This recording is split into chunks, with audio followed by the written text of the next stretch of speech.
Hi, I'm Loren LaPointe, and I'm at USDA's Foreign Agricultural Service, or FAS. I'm originally a protein biochemist, so I've taken a big leap to trade policy. The title of my talk is Using Science to Remove Non-Tariff Barriers to Agricultural Trade, which sounds like a lot, but I'm going to give you an example, so hopefully it all makes sense. What this talk is not is a talk about soybean tariffs or the trade war.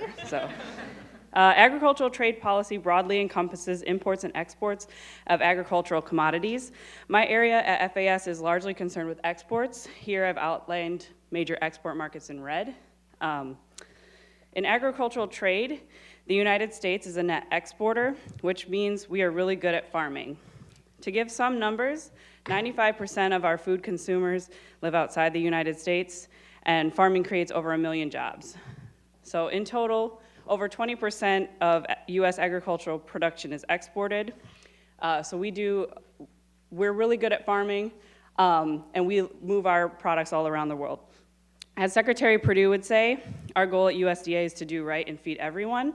However, global citizens are facing many food-related challenges that will be exacerbated by factors like growing populations and climate change, and we need to do more to move food that's safe around to feed more people in ways that's efficient.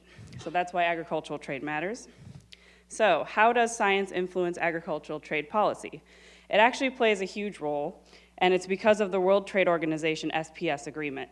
The agreement has been in force since 1995 and essentially addresses two questions. Number one, how do you ensure that your country's consumers are supplied with food that is safe to eat at a level that you consider appropriate?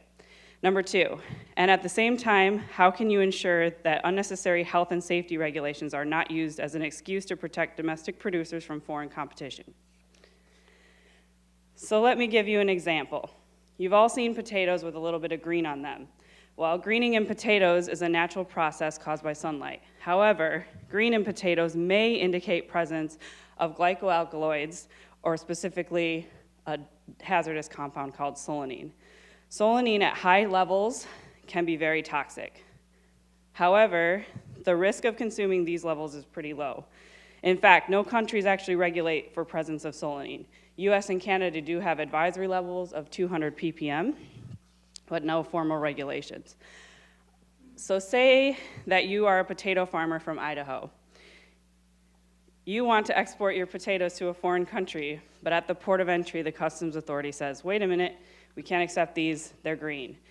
FAS would step in here and ask what regulation's being used. In this real example that I dealt with in my office, the country was able to point to a regulation that says food may not be discolored.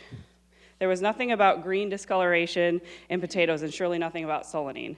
We at FAS then urged the country to modify their policy to regulate specifically for the hazard, which is solanine. In this case, FAS was successful, and the importing country notified a 200 ppm glycoalkaloid standard to the WTO in early 2018. The end.